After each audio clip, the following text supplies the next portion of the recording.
साथियों, जब आपसे हमारी चर्चा होती है तो मैं एक बात पर जोर देता हूं कि आपके घर में कुछ मेडिकल इंस्ट्रूमेंट होने चाहिए, जैसे बुखार नापने का थर्मामीटर डिजिटल, भाप लेने की मशीन और पीपी नापने की मशीन, ब्लड प्रेशर को नापने की मशीन। इसके साथ साथ आपके घर में पल्स ऑक्सीमीटर भी हो। साथियों, इसी कड़ी में आज हम बात करेंगे बीपी नापने के मशीन के विषय में। आपको कुछ बतलाएंगे, लेकिन उससे पहले हम आपको कुछ सामान्य बातें बतलाएंगे कि आप जो बीपी है उसे आप कैसे समझें। अगर आपको इसके विषय में थोड़ी सी जानकारी होगी तो आप बीपी मशीन के रिजल्ट्स को अच्छे से समझ पाएंगे। साथियों, ये वीडियो लंबा ना हो, बहुत लंबा ना हो, इसलिए हम मशीन के संबंध में फिर अलग से चर्चा करेंगे। आज हम उसके विषय में कुछ सामान्य बातें बताएंगे। साथियों, आपको एक अच्छी तरह से मालूम होगा कि जो एक सामान्य वयस्क व्यक्ति है उसके जो हृदय की गति की जो धड़कन है आमतौर पर 60 से 100 यानी 60 से 100 बीट्स तक होती है। सामान्य हृदय गति कई बातों पर निर्भर करती है, इसलिए अगर आपका हार्ट रेट सामान्य से थोड़ा बहुत घटता बढ़ता है तो आपको बिल्कुल घबराहट नहीं होनी चाहिए। साथियों, हार्ट रेट से मतलब है दिल के 1 मिनट में धड़कने की संख्या, जो कि शरीर की ऑक्सीजन का अवशोषण करने और कार्बन डाइऑक्साइड का उत्सर्जन करने की आवश्यकता के मुताबिक अलग अलग हो सकती है। साथियों, वयस्कों में ये हार्ट रेट जो है वो 60 से 100 के बीच होनी चाहिए। दिल की धड़कन यानी हार्ट रेट, हृदय गति, इसका बढ़ना खतरनाक भी हो सकता है। ये दिल की कई गंभीर समस्याएं जैसे heart attack, heart failure, cardiac arrest, stroke, kidney failure, इन बातों का कारण भी बन सकता है। नॉर्मल अवस्था में आपका दिल 60 से 100 बार तक अगर धड़कता है तो ये ठीक है। वहीं साथियों, हमारे डॉक्टर्स 120 से ज्यादा हार्ट रेट को स्वास्थ्य के लिए अच्छा नहीं मानते। इसे ही मानक के तौर पे इस्तेमाल करते हैं।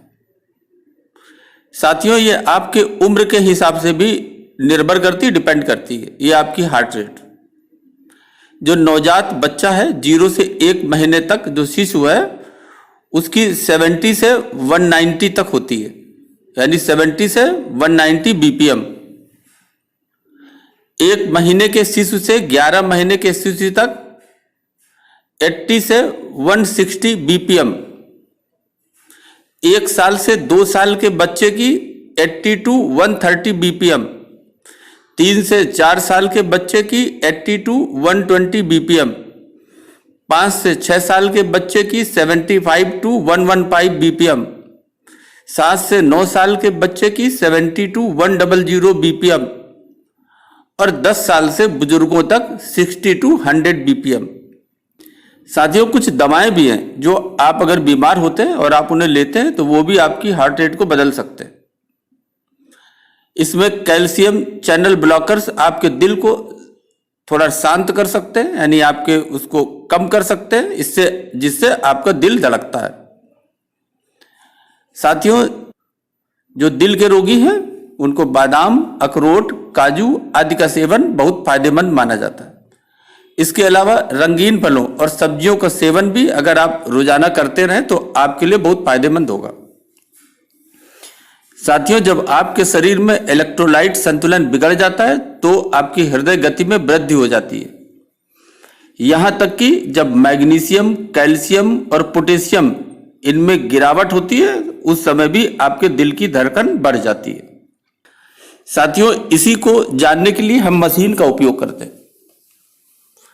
रक्त वाहिनियों पर पड़ने वाले खून के दबाव को ब्लड प्रेशर कहा जाता है। हाई ब्लड प्रेशर में खून का दबाव ज्यादा और लो ब्लड प्रेशर में खून का दबाव कम होता है। ब्लड प्रेशर से मतलब खून के रक्त वाहिनियों में बहने के दौरान जो इसकी वाहिनियां हैं, यानी जो इसकी जो रक्त को ले जाती हैं, उनकी दीवार पर जो दबाव पड़ता है वो डाले गए दबाव से है। इसका अर्थ एक जो स्वस्थ व्यक्ति है उस व्यक्ति का रक्तचाप सामान्य तौर पर 90 से 120 के बीच हो सकता है। साथियों, वैसे तो सामान्य ब्लड प्रेशर 120 से 80 mm पर Hg को माना जाता है। श्रेयस से ऊपर वाले अंकों को सिस्टोलिक ब्लड प्रेशर और निचले हिस्से को डायस्टोलिक ब्लड प्रेशर कहते हैं। 50 से 55 साल की उम्र में पुरुषों का ब्लड प्रेशर 128 से 85 mmHg और महिलाओं का 129 से 85 mmHg तक हो सकता है। वहीं 56 से 59 साल के पुरुषों का सामान्य ब्लड प्रेशर 131 से 87 mmHg और महिलाओं का 130 से 86 mmHg ये हो सकता है। साथियों, जो व्यक्ति 60 साल से अधिक उम्र के पुरुष हैं उनका 135 से 88 और महिलाओं का 134 से 84 mmHg हो सकता है। साथियों, नेशनल और इंटरनेशनल गाइडलाइंस के अनुसार ब्लड प्रेशर का नंबर 130 और 90 होने के बाद भी सेफ माना गया। इसमें बुजुर्गों को और थोड़ी सी राहत दी गई है। जो स्टडी आई है, अब उन्हें इलाज की जरूरत, अगर उनका बीपी 150-90 से ऊपर जाने के बाद ही उन्हें इलाज की जरूरत पड़ेगी। साथियों, हमारा जो कैपिटल है दिल्ली, वहां के डॉक्टर भी अभी इसी मानक के आधार पर इलाज कर रहे हैं। साथियों, इसे हाइपरटेंशन कहा जाता है, यानी हाई ब्लड प्रेशर। इसके मरीजों के लिए अच्छी खबर है, अब उनका बीपी लेवल 130 और 90 mmHg तक होने के बाद ही वो समझ सकते हैं कि उनका बीपी कुछ बढ़ा हुआ है। यहां तक उन्हें दवा लेने की कोई जरूरत नहीं। जो हमारी नेशनल और इंटरनेशनल गाइडलाइंस आई हैं, उन्होंने ये कहा है कि 130 और 90 अगर आपका है तो ये सेफ माना गया है, और इसके साथ साथ इलाज की जरूरत तब होगी जब आपका 150-90 से ऊपर जाने लगे। साथियों, अब इसी तरह से डॉक्टर्स अपना इलाज कर रहे हैं। कई मरीज ऐसे भी होते हैं जो कहते हैं कि 130-90 पर वो बेहतर फील करते हैं, और अगर ऐसा है तो ये नंबर ही उनके लिए ठीक है। साथियों, जो नई गाइडलाइंस आई हैं उसमें अगर किसी का 130-90 हो तो इसको कम करने की दवा की जरूरत नहीं है। इसको आप अपनी लाइफस्टाइल से ठीक रखने की कोशिश करें। लेकिन अगर आपका 140 या 150 और 90 से ऊपर जाता है तो दवा की जरूरत पड़ सकती है, लेकिन बुजुर्गों के लिए 150 और 90 ही फिक्स किया गया है। इसी के अनुसार साथियों आप अपने ब्लड प्रेशर को माप सकते हैं। अगर एक बार फिर से हम देखें तो 120/80 नॉर्मल और रिटेबल 130-90 से ऊपर होने पर, ये पहले था, लेकिन अब रिटेबल है 140-90 से ऊपर होने पर। लेकिन बुजुर्गों के लिए 130-90 नॉर्मल माना गया है, और पहले रिटेबल 135-90 से ऊपर होने पर था, जो अब 150-90 से ऊपर होने पर कर दिया गया। साथियों, अचानक बीपी बढ़ने की एक और वजह हो सकती है, वो है आपका आहार। जी हाँ, आप जो खाते हैं उसका असर आपके बीपी पर सीधे तौर पे पड़ता है, और अगर आप आहार में ऐसी चीजें ले रहे हैं जो आपके बीपी को हाई कर सकता है तो सावधान हो जाएं। साथियों, खाने में नमक की मात्रा पर ध्यान दें, अर्थात सोडियम पर ध्यान दें।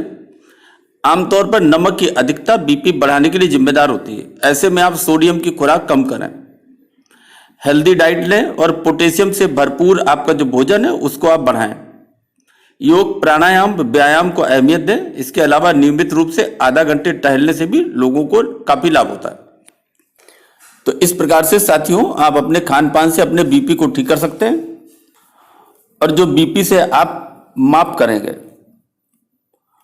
तो मापने के बाद आप ये निश्चित कर सकते हैं कि किस स्टेज पर आपको डॉक्टर की जरूरत होगी।